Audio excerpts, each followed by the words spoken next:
So how we've been doing it is that we're reading it in segments. We're reading the Bible. All right, so I'm back again to talk about reading the Bible in chronological order.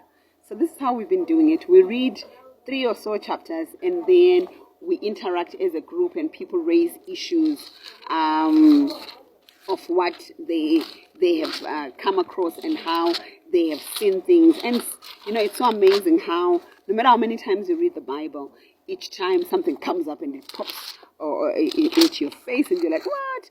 I didn't see things that way. For example, when we read Genesis chapter 4, we go to a place where it says, I'm going to be reading from my Bible, I'm reading from the New King James.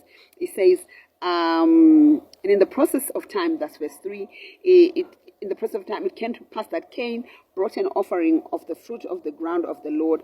Abel also brought of the first fruit of his flock and of their fat, and the Lord respected Abel and his offerings. So what happens with the Bible, there's something called the law of first mention. So it says God respected Abel and then his offering. So it came to us that before you actually give an offering to God, are you accepted yourself? Has God accepted your life?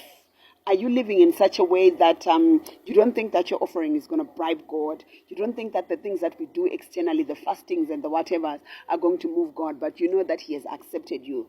But how can you say that just based on the Old Testament? If you go again to Matthew, Jesus then teaches concerning giving offerings. He says, when you come to church and you come with your offering, and then while you're at it, you remember, oops, there is somebody that is offended by me or that I offended.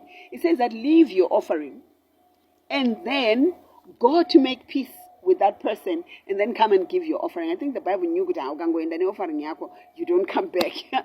But it is critical to God for you to fix your offering, your relationship with people or with him before you can actually come and give in the house of the Lord. So examine ourselves.